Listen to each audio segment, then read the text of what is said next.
الحمد لله وكفى وسلام على عباده الذين اصطفى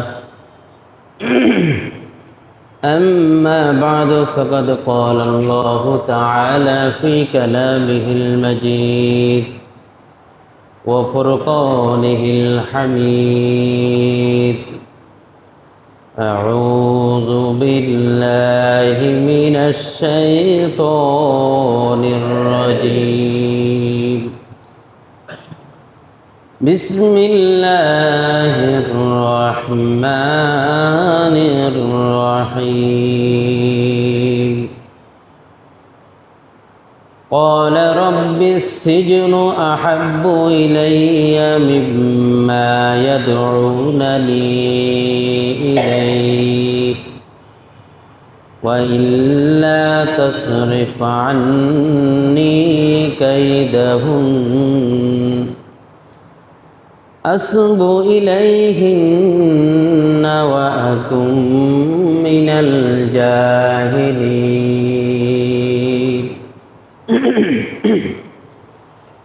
صدق الله المولانا العظيم وصدق رسوله النبي الكريم ونحن ذلك من الشاهدين والشاكرين والحمد لله رب العالمين الحمد لله معزز محترم সম্মানিত মুসলিয়ান کرام মহান আল্লাহ তাআলার দরবারে লক্ষ কোটি শুকর ও সুজুদ যিনি আমাদেরকে আল্লাহ রাব্বুল আলামিনের মহান হুকুম এশার নামাজ বা জামাত আদায় করার পর কুরআনুল কারীমের তাফসীরে বসার তৌফিক দান করেছেন। এই জন্য সকলেই অন্তরের অন্তঃস্থল থেকে কালিমাতুল শুকর একবার আদায় করে আলহামদুলিল্লাহ। সম্মানিত হাজিরিন, সূরাত ইউসুফের তাফসীর চলতেছে। ইতিপূর্বে আমরা সূরাত ইউসুফের 31তম আয়াতের তাফসীর শেষ করেছি, 32তম আয়াত শেষ করেছি। আজ 33তম আয়াত তেলাওয়াত হয়েছে। ইনশাআল্লাহ অল্প সময়ের মধ্যে সংক্ষিপ্ত আলোচনা করব। আল্লাহ তাআলা আমাদেরকে বসার, শোনার, বলার তৌফিক দান করুন, আমিন। সম্মানিত হাজিরিন, গত সপ্তাহে সর্বশেষ যে আলোচনা গিয়েছে, জুলেখা শহরের বড় বড় এমপি, মন্ত্রী, উজির নাজিরদের স্ত্রীকে ডেকে খাবারের একটা সমাবেশ ঘটাইয়ে ফল কাটার জায়গায় হাত কাটাইয়ে দিলেন। ইউসুফ আলাইহিসসালামকে দেখানোর মাধ্যমে সমস্ত রমণীরা, সমস্ত শহরের মহিলারা বলতে বাধ্য হয়েছে যে এটা কোনো মানুষ না, এটা একটা ফেরেশতা। এত সুন্দর আল্লাহ পাক হযরতে ইউসুফ আলাইহিসসালামকে দান করেছে। এক পর্যায়ে শুধু জুলেখা না, সব মহিলারা পর্যন্ত আসক্ত হয়ে গেছে এবং সবাই বলতে বাধ্য হয়েছে যে তুমি জুলেখার প্রস্তাবে রাজি হও। নাউজুবিল্লাহ কইবেন না। এরা তো আর সবাই মুমিন না। ওই সময় তো এরা কি ছিল না? মুমিন ছিল না, ঈমানওয়ালা ছিল না। রাজা যেদিকে, প্রজারও এদিকে, বুঝেন না? নেতা যেদিকে, পাতি নেতারা ওই দিকেই থাকে। কথা ঠিক না? এখন জুলেখাকে যখন এই কথা বললেন ইউসুফ আলাইহিসসালাম থেকে আল্লাহ, এরা তো সবাই দিয়ে একই সুরে কথা বলে, একই সুরে কথা বলে। এখন বাঁচার উপায় কি? এখন তো বাঁচার জন্য আল্লাহ তাআলার কাছে সাহায্য ছাড়া কোনো উপায় নেই। আল্লাহ তাআলার কাছে সাহায্য চাই। তখন হযরত ইউসুফ আলাইহিসসালাম আল্লাহ তাআলার কাছে দোয়া করতেছে, আল্লাহ তাআলার কাছে বলছে এখানে রাস্তা হলো দুইটা। হয় জুলেখার প্রস্তাব মানতে হবে, আর নাহলে জেলখানায় যেতে হবে। রাস্তা দুইটা। কয়টা? হয়তো জুলেখার কুপ্রস্তাবে রাজি হতে হবে, আর নাহলে জেলখানায় যেতে হবে। কোনটা মানবে? আল্লাহু আকবার। ইউসুফ আলাইহিসসালাম বলতেছে এই কুপ্রস্তাব থেকে, এই মহিলাদের চক্রান্ত থেকে আমার কাছে সবচেয়ে জেলখানাটাই প্রিয়। সুবহানাল্লাহ। একজন মুমিনের কাছে গুনার কাছ থেকে বাঁচার জন্য যত ধরনের পন্থা অবলম্বন করা যায় মুমিন সেটাই গ্রহণ করে, সেটাই গ্রহণ করে। আল্লাহ এখন ইউসুফ আলাইহিস সালাম আল্লাহ তাআলাকে বলতেছে, قال رب السجن أحب إلي مما يدعونني إليه قال رب السجن أحب إلي مما يدعونني إليه হযরতে ইউসুফ আলাইহিস সালাম বললেন, আয় আমার রব, আমার কাছে তারা যে কুমন্ত্রণা কুপ্রস্তাবের দিকে আহ্বান করছে তার চেয়ে জেলখানা আমি ইউসুফের কাছে সবচেয়ে বড় প্রিয়। সুবহানাল্লাহ। তারা যে কুমন্ত্রণা যে কুপ্রস্তাব দিচ্ছে এর চেয়ে আমি ইউসুফের কাছে আহাব্বু সিজন, আমার কাছে জেলখানাটা বড় প্রিয়, বড় প্রিয়। যদিও সেই জেলখানায় আমার কোনো স্বাধীনতা নাই, সেখানে কোনো কষ্ট আর কষ্ট। জেলখানাকে আরামের জায়গা? জেলখানাকে বলা হয় জিন্দা কবর। কি বলা হয়? জিন্দা কবর। যারা গেছে তারা বুঝে। জেলখানা যত আরামে থাকুক না কেন, এরপরও কোনো স্বাধীনতা নাই, কষ্ট আর কষ্ট। ছেলে মেয়ে বিয়ে বাচ্চা বন্ধু বান্ধব সব কিছু বাদ দিয়ে এক জায়গায় পড়ে থাকা, এটা খুবই কষ্টকর। কিন্তু ইউসুফ আলাইহিস সালাম বললেন, এটা যদি জিন্দা কবরও হয়, এটা যদি কষ্টের জায়গাও হয়, এরপরও কুপ্রস্তাব থেকে আমার কাছে উত্তম। কারণ যদি আমি কুপ্রস্তাবে যদি রাজি হয়ে যদি গুনাহ করে ফেলি, তাহলে আমি তো দুনিয়াতেও বরবাদ হয়ে যাব, আখিরাতেও বরবাদ হবে, আখিরাত আমার ধ্বংস হয়ে যাবে। সেই জন্য জেলখানা একজন মুমিনের কাছে কি সবচেয়ে প্রিয়। আলেমরা অনেক সময় হক কথা বলে জেলখানায় যায়। এ হক কথা কেন বলে? এটা আলেমদের দায়িত্ব। কোরআন হাদিস শিখার পর আলেমরা তাদের এই হক কথা বলার একটা দায়িত্ব নিয়ে নিচ্ছে। হক কথা যদি না বলে তখন আল্লাহর কাছে জবাবদিহি করতে হবে। এই জবাবদিহিতা থেকে বাঁচার জন্যই ওলামায়ে কেরাম হক কথা বলে থাকে। এই হক কথা বলতে যাইয়া কোনো আলেম মাইর খায়, কোনো আলেম বিভিন্ন জায়গা থেকে চাকরি বিচ্যুত হয়, কোনো আলেম আছে জেলখানার মধ্যে বছরকে বছর নিক্ষিপ্ত হয়। কথা ঠিক না? আল্লাহ। কিন্তু ওলামায়ে কেরাম এগুলাকে কেয়ার করে না, এগুলো কষ্ট পায় না। ওলামায়ে কেরাম এগুলোর জন্য সবসময় সব ধরনের হক কথা বলার পরে কষ্টের জন্য সবসময় প্রস্তুতি থাকে। প্রত্যেকটা মুমিনের দ্বীনের উপরে চলতে গিয়ে, হকের উপরে চলতে গিয়ে কষ্টের জন্য আমরা প্রস্তুত আছি না ইনশাআল্লাহ? আল্লাহ আমাদেরকে কবুল করে বলেন আমিন। হযরতে মূসা আলাইহিস সালাম বললেন, হযরতে ইউসুফ আলাইহিস সালাম বললেন, ক্বালা রাব্বিস সিজনু আহাব্বু ইলাইয়া মিম্মা ইয়াদউনানি ইলাইহি। হযরতে ইউসুফ আলাইহিস সালাম বললেন, তারা আমাকে যে দিকে আহ্বান করছে তার চেয়ে আমার কাছে জেলখানা অতি উত্তম। ওয়া ইল্লা তাসরিফ আন্নি কাইদাহুন্না, ও আমার রব, আপনি যদি আমাকে এই মহিলাদের চক্রান্ত থেকে যদি না বাঁচান, না মুক্ত রাখেন, ফিরে না রাখেন, তাহলে আসবু ইলাইহিন্না, আমি তাদের এই গুনার দিকে ধাবিত হয়ে যাব, গুনার দিকে আমি ধাবিত হয়ে যাব। কারণ আমি তো একজন মানুষ, আমি কতক্ষণ আমার নিজেকে আমি কন্ট্রোল করতে পারবো? আপনি যদি ফিরে রাখেন তাহলে সম্ভব হবে, আর না হয় আমি ইউসুফের পক্ষে বিরত থাকা সম্ভব হবে না। ইন্নাহু হুয়াস সামিউল আলিম, ইন্নাহু হুয়াস সামিউল আলিম। এরপরে ইউসুফ আলাইহিস সালাম বললেন, ইলাইয়া মিম্মা ইয়াদউনানি ওয়া ইল্লা তাসরিফ আন্নি কাইদাহুন্না আসবু ইলাইহিন্না ওয়া আকুম মিনাল জাহিলিন। আমি সেই দিকে ধাবিত হয়ে যাব। ওয়া ইন্না, কি বললো? ওয়া আকুম মিনাল জাহিলিন, এবং আমি কি হয়ে যাব? মূর্খদের অন্তর্ভুক্ত হয়ে যাব, অজ্ঞদের অন্তর্ভুক্ত হয়ে যাব। গুনাহ যারা করে এদের বিবেক বুদ্ধি থাকে না।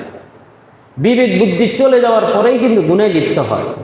কারণ প্রত্যেকটা গুনাহ এটা যে খারাপ, এটাতে আল্লাহ তাআলা নিষেধ করেছেন। এই গুনাহটা করলে যে আমার শাস্তি অবধারিত, এটা আমরা সবাই জানি না? কি বলেন, জানি না? যখন নেশা করা, এটা যে শাস্তিযোগ্য অপরাধ, এটা তো আল্লাহ তাআলা নিষেধ করেছেন, আমরা জানি না? জেনা করা, তারপরে চুরি করা, ডাকাতি করা, তারপরে যত ধরনের গুনাহ আছে, সব ধরনের গুনাহ যে খারাপ, এর যে শাস্তি আছে এটা আমরা সবাই জানি। এরপরও করার সময় আর খেয়াল থাকে না। করার সময় কি থাকে না? অজ্ঞ হয়ে যায়। ওই সময় মানুষ মূর্খ অজ্ঞ হয়ে যাবে তার শাস্তি থেকে। এই জন্য ইউসুফ আলাইহিস সালাম বললেন যে আপনি রব যদি আমাকে ফিরে না রাখেন, তাহলে আমি ধাবিত হয়ে যাব আর আমি মূর্খ হয়ে যাব, অজ্ঞদের অন্তর্ভুক্ত হয়ে যাব। দোয়া করলেন কার কাছে? আল্লাহ তাআলার কাছে। এবার আল্লাহ তাআলা বলতেছে, ফাস্তাজাবা লাহু রাব্বুহু ফাসারাফা আনহু কাইদাহুন্না। ফাস্তাজাবা লাহু রাব্বুহু, ইউসুফের রব তার দোয়াকে কবুল করলেন। বলেন সুবহানাল্লাহ। ফাসারাফা আনহু কাইদাহুন্না, ইউসুফকে তার রব এই মহিলাদের চক্রান্ত থেকে হেফাজত করেছে, চক্রান্ত থেকে হেফাজত করেছেন। ইন্নাহু হুয়াস সামিউল আলিম, নিশ্চয় তিনি মহাশ্রোতা মহাজ্ঞানী। আল্লাহ মহাশ্রোতা মহাজ্ঞানী, সব কিছু তিনি শুনেন কি না? হ্যাঁ, জোরে বললেও শুনেন, আস্তে বললেও শুনেন, দিনে বললেও শুনেন, রাত্রে বললেও শুনেন, প্রকাশ্যে বললেও শুনেন, গোপনে বললেও শুনেন, সব কথা দুনিয়ার কেউ না শুনলো, একজন শুনেন, তিনি কে? আল্লাহ তাআলা। এই জন্য সর্ব অবস্থায় সাহায্য চাইব কার? আল্লাহ তাআলা। আল্লাহ তাআলা। সুম্মা বাদা লাহুম মিন বাদি মা রাআউল আয়াতি লায়াসজুনুন্নাহু হাত্তা হিন। সুম্মা বাদা লাহুম মিন বাদি মা রাআউল আয়াত, অতঃপর তারা কিছু নিদর্শন দেখলেন। লায়াসজুনুন্নাহু হাত্তা হিন, এবং ইউসুফকে কিছুকালের জন্য জেলখানায় নিক্ষেপ করলেন। এরপরে এরা কিছু নিদর্শন দেখলেন। কি নিদর্শন? আজিজে মিসর, জুলাইখার স্বামী আজিজে মিসর দেখলেন। এখন এই বিষয়গুলো নিয়ে বিভিন্ন শহরের মধ্যে আলোচনা সমালোচনা শুরু হয়ে গেছে, আলোচনা করতেছে। এখন এই আলোচনার সমালোচনা বন্ধ করার কায়দা কি? ইউসুফকে যদি এভাবে খোলামেলা রাখে, তাহলে দেখা যায় আরও আলোচনা বাড়বে, সমালোচনা বাড়বে, ইজ্জত যা আছে সেটাও যাবে। তখন কি করলেন যে কিছু কালের জন্য ইউসুফকে জেলখানার মধ্যে রাখার তারা সিদ্ধান্ত নিলেন। মন্ত্রী পরিষদ বললেন যে ইউসুফকে বাইরে রাখা যাবে না, তাকে জেলে ঢুকিয়ে দেন। জেলে কি করে দেন? ঢুকিয়ে দেন। তারা এই সিদ্ধান্ত নিলেন। সিদ্ধান্ত নিয়ে কিছু কালের জন্য ইউসুফকে জেলে ঢুকিয়ে দিলেন। এরপরে ইউসুফ আলাইহিস সালাম জেলে ঢুকলেন। ইউসুফ আলাইহিস সালাম জেলে ঢুকার পরে, নবী তো ভালো মানুষ, যেখানে যায় সেখানে সব কিছুই ভালো হয়ে যায়, কথা ঠিক না? জেলখানায় যখন গেলেন, তিনি জেলকে একদম পরিষ্কার পরিচ্ছন্ন করে ফেললেন। জেলখানার যে আসামি আছে তাদের সাথে এমন আচরণ করলেন, এত সুন্দর ব্যবহার করলেন, সবাই ইউসুফের প্রতি আকৃষ্ট হয়ে গেছে। সুবহানাল্লাহ। মানুষের সৌন্দর্য যেমন আকৃষ্ট করে, এর চেয়ে চরিত্র আরও বেশি আকৃষ্ট করে, কথা ঠিক না? মানুষটা ঢকঢক নাই, কালো মানুষ, কিন্তু চরিত্র খুব সুন্দর, এর জন্য অনেকেই পাগল, কথা ঠিক না? ইউসুফ আলাইহিস সালাম এমনি তো সুন্দর, আবার চরিত্র আরও সুন্দর নবী হিসেবে। সেই জন্য জেলখানা যারা আছে সবাই ইউসুফের জন্য খুব পাগল করা হয়ে গেছে। সবাই খুব মহব্বতের এই মানুষ হিসাবে ইউসুফ আলাইহিস সালামকে স্থান করে নিয়েছে। সুবহানাল্লাহ। এবং ইউসুফ আলাইহিস সালাম জেল ঢুকার সাথে সাথে আরও দুইজন লোকও ইউসুফের সাথে ঢুকছে। আরও দুইটা যুবক ইউসুফের সাথে কোথায় ঢুকছে? জেলখানায় ঢুকছে। কেন? এই দুই লোকের একজন হলো বাদশার, যে বাদশাকে মদ খাওয়া হইতো, ওই সময় বাদশাদের হয়তো মদটা হালাল ছিল, ওই ধর্মে যাচ্ছিল। তো একজন খাদেম আছিল বাদশাকে মদ খাওয়াইতো, আরেকজন খাদেম আছিল বাদশার বাবুর্চি। এই দুইজনকে এবাদতখানার লোকেরা চক্রান্ত করে এই দুইজনকে ভাগ করে খাবারের সাথে বিষ মিশিয়ে বাদশাকে মারার জন্য একটা চক্রান্ত করছে। আর সেই চক্রান্তটা ফাঁস হয়ে যাওয়ার পরে এই দুইজনকে জেলখানায় ঢুকেছে। কোথায় ঢুকেছে? জেলখানায় ঢুকেছে। এই কথাটা আল্লাহ তাআলা বলতেছে, وَدَخَلَ مَعَهُ السِّجْنَ فَتَيَانِ, এবং ইউসুফের সাথে আরো দুইজন যুবক প্রবেশ করলো। قَالَ أَحَدُهُمَا إِنِّي أَرَانِي أَعْصِرُ خَمْرًا, وقال الآخر إني أراني أحمل فوق رأسي خبزا تأكل الطير من نبئنا بتأويل। দুইজন যুবক জেলখানায় ঢোকার পরে দুইজনে একটা স্বপ্নে দেখছে। কি দেখছে? স্বপ্নে দেখছে। স্বপ্নটা হলো, একজন যুবকে বলতেছে আমি স্বপ্নে দেখছি যে আমি মদ নিংড়াইতেছি। মদ হয় কিসের থেকে? আঙ্গুর থেকে। আঙ্গুরের রস দিয়ে কিন্তু মদ বানায়। বলতে আমি আঙ্গুরের রস, আঙ্গুর চিবে চিবে রস মদ বানাইতেছি। আরেকজন স্বপ্নে দেখলো, তিনি বলতেছে যে আমি স্বপ্নে দেখতেছি আমার মাথার মধ্যে রুটির একটা টুকরি রাখা হয়েছে, আর পাখিরা সেই রুটির টুকরাগুলা এই ঠুকর দিয়ে দিয়ে রুটিগুলা খাচ্ছে। কথা বুঝছে? একজন স্বপ্নে দেখলো মদ বানাইতেছে, আরেকজন স্বপ্নে দেখছে মাথার মধ্যে টুকরিতে রাখা রুটিগুলা পাখি ঠুকরে ঠুকরে খাচ্ছে। এই দুইজনের স্বপ্ন দেখার পরে দুইজনে হজরত ইউসুফ আলাইহিস সালামের কাছে আসলেন জেলখানার ভিতরে। এসে বলতেছে আপনাকে আমরা খুব ভালো দেখতেছি, আপনি খুব নেককার ভালো মানুষ, আপনি আমাদের এই স্বপ্নের ব্যাখ্যাটা করেন। স্বপ্নে কি করেন? ব্যাখ্যাটা করেন। এই কথাটা আল্লাহ তাআলা বলছেন, قال أحدهما إني أراني أعصر خمرا। ওই দুই যুবকের এক যুবক বললেন আমরা স্বপ্নে দেখলাম, আমি স্বপ্নে দেখলাম আশিরু খমরা, আমি মদ নিংড়াইতেছি, মদ নিংড়াইতেছি, চিপাইতেছি। ওয়াকাল আল আখারু, অপরজন বললেন ইন্নী আরানি, আমি স্বপ্নে দেখেছি আহমিলু ফাওকা রাসি খুবজা, আমি আমার মাথার মধ্যে রুটির একটা টুকরি রেখেছি। তাকুলু তায়রু মিনহু, ওই টুকরি থেকে পাখিরা টুকরে টুকরে খাচ্ছে।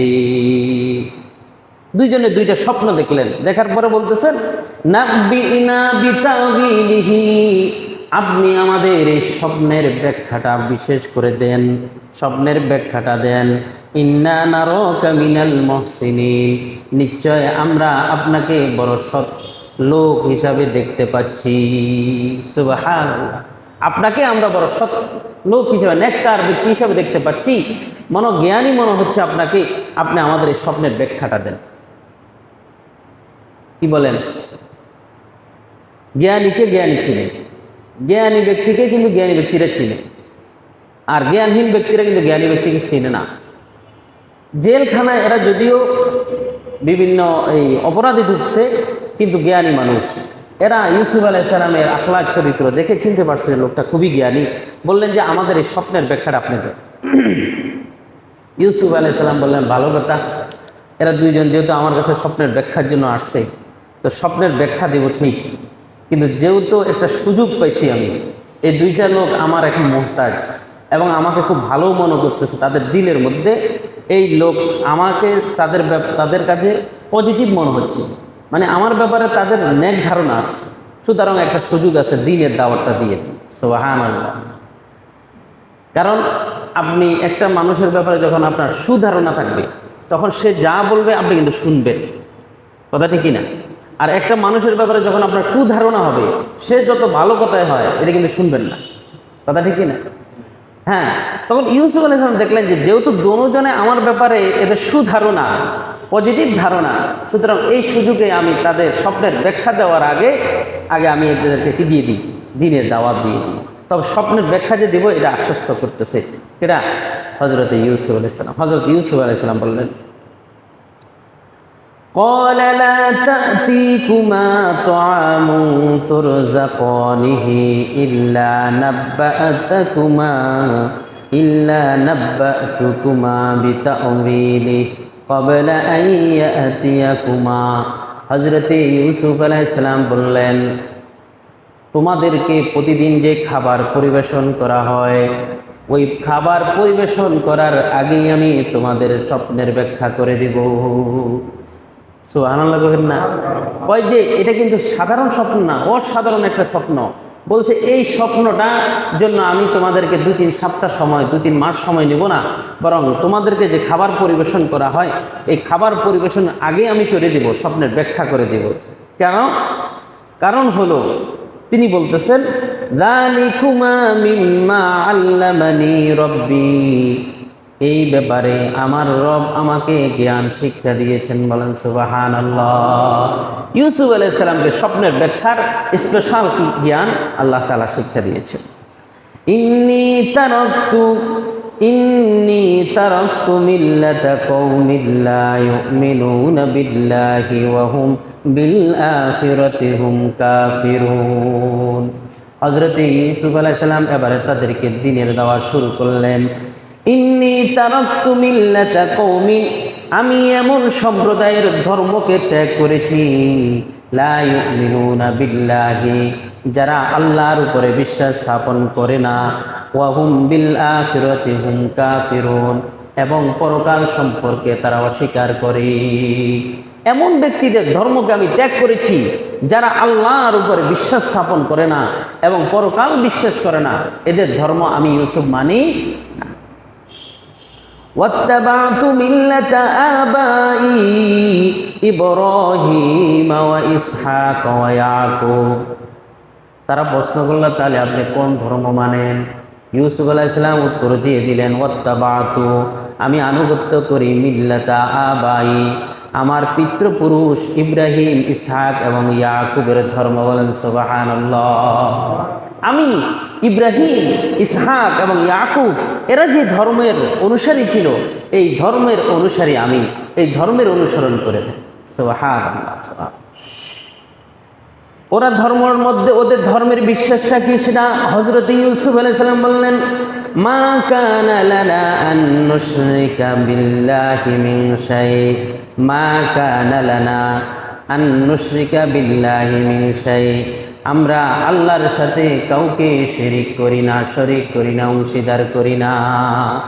একক ক্ষমতার মালিক হলো আল্লাহ তাআলা, আমার রব, আমার সৃষ্টিকর্তা, পালনকর্তা, রক্ষাকর্তা, সব কিছুর মালিক হলো আল্লাহ তাআলা। ইবাদতের মালিক হলো ইলাহ, একমাত্র আল্লাহ। আল্লাহর সাথে আমরা কাউকে কি করি না, শরীক করি না। যালিকা মিন ফাদলিল্লাহি আলাইনা ওয়া আলান নাস, এটা আমার উপরে আল্লাহর পক্ষ থেকে অনুগ্রহ এবং মানুষের উপরে। ওয়ালাকিন্না আকসারান নাসি লা ইয়াশকুরুন, অথচ অধিকাংশ মানুষই কৃতজ্ঞতা আদায় করে না। অধিকাংশ মানুষই কৃতজ্ঞতা আদায় করে না। এরপরে হযরত ইউসুফ আলাইহিস সালাম এবারে দুইজনকে টার্গেট করে লক্ষ্য করে বলতেছে, একটা প্রশ্ন ছুড়াই দিলেন। এতক্ষণ তো ওয়াজ করলেন, নসিহত করলেন, ধর্ম এটা মানি না, কোনটা মানি সেটাও জানাই দিলেন। এখন বলতেছে, ইয়া সাহিবাইস সিজিন।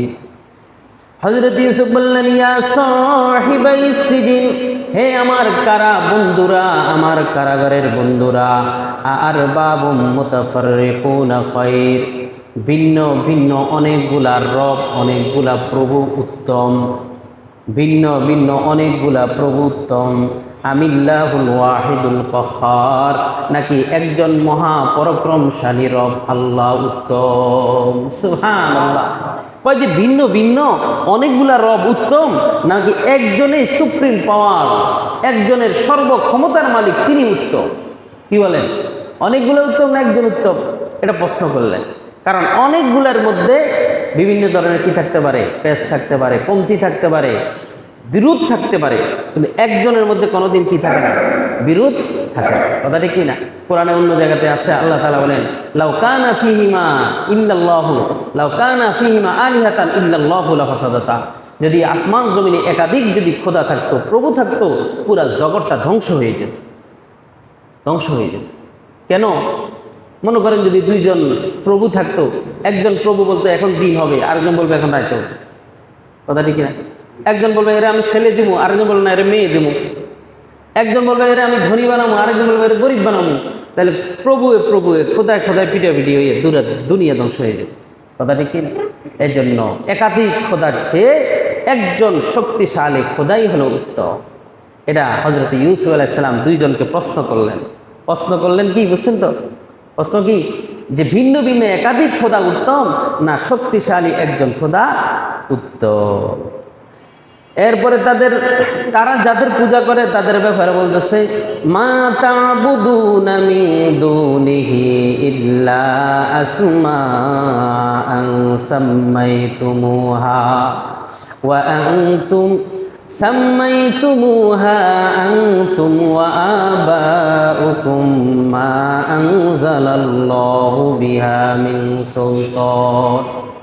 হযরতে ইউসুফ আলাইহিস সালাম কারা বন্ধুদেরকে বললেন, মা তা'বুদুনা মিন দুনিহি, আমি আল্লাহ ছাড়া অন্য কারো ইবাদত করি না, ইল্লা আসমা, মা তা'বুদুনা মিন দুনিহি, তোমরা আল্লাহ ছাড়া যার ইবাদত করো, আসমা সাম্মাইতুমুহা, এদের নাম তোমরা নিজেরাই রেখেছো। এদের নাম তোমরা কি করছো? নিজেরাই রাখছো। কারো নাম লাত, কারো নাম উজ্জা, কারো নাম মানাত, এগুলো নিজেরা নাম রাখছো। কথা বুঝতে পারছে? অথবা ওয়া আবাউকুম, অথবা তোমাদের পিতৃপুরুষেরা নাম রেখেছে, মা আনজালাল্লাহু বিহা মিন সুলতান, এদের ব্যাপারে আল্লাহর পক্ষ থেকে কোনো ডকুমেন্ট নাই, কোনো দলিল নাই। তোমরা যাদের পূজা করতেছ বিভিন্ন নাম তোমরা নিজেরা দিছ, অথবা তোমাদের পিতৃপুরুষেরা পূর্বপুরুষেরা দিয়েছে, কিন্তু এইদের ব্যাপারে, এদের ইবাদতের ব্যাপারে আল্লাহর পক্ষ থেকে কোনো কি আসে নাই, দলিল আসেনি। ইনিল হুকমু ইল্লা লিল্লাহ, ইনিল হুকমু ইল্লা লিল্লাহ, একমাত্র হুকুম আর বিধান হলো আল্লাহ তাআলার। আমারও আল্লাহ তা'বুদু ইল্লা ইয়া, তার ইবাদতেই করার জন্য তিনি নির্দেশ দিয়েছেন। বিধান হলো একমাত্র আল্লাহ তাআলার, আর তিনি ইবাদত করার কি দিয়েছেন? নির্দেশ দিয়েছেন। যালিকাদ দীনুল কাইয়্যিম, এটাই হলো চূড়ান্ত দিন ধর্ম। ওয়ালাকিন্না আকসারান নাসি লা ইয়ালামুন, অথচ অধিকাংশ মানুষই তা জানে না। জানে সঠিক দিন কোনটি? অধিকাংশ মানুষ জানে না। সারা পৃথিবীতে 800 কোটি মানুষের কয়জন একমাত্র আল্লাহকে বিশ্বাস করে? অধিকাংশ মানুষই আল্লাহর সাথে শিরিক করে। একক ক্ষমতার অধিকারী আল্লাহর উপরে তৌহিদে বিশ্বাসী, একত্ববাদী খোদায়ের বিশ্বাসী কয়জন আছে? একেবারেই নগণ্য সংখ্যা। অধিকাংশ মানুষই আল্লাহ তাআলার উপরে বিশ্বাস করে না, আল্লাহ তাআলার ইবাদত করে না। কথা ঠিক কিনা? দুইজনকে কি করলেন? উনি ইমানের দাওয়াত দিয়ে দিলেন। দেওয়ার পরে এবারে স্বপ্নের ব্যাখ্যা করতেছেন। স্বপ্নের ব্যাখ্যাটা কি সেটা আগামী সপ্তাহে বলবো ইনশাল্লাহ। আল্লাহ পাক আমাদের সকলকে সর্ব অবস্থায় আল্লাহর উপরে ভরসা রেখে চলার তৌফিক দান করুন, আমিন। সকল প্রকার গুনাহ থেকে আল্লাহ তাআলা আমাদেরকে হেফাজত করবেন, আমিন। ওয়া আখির দাওয়ানা আনিল হামদুলিল্লাহি রাব্বিল আলামিন।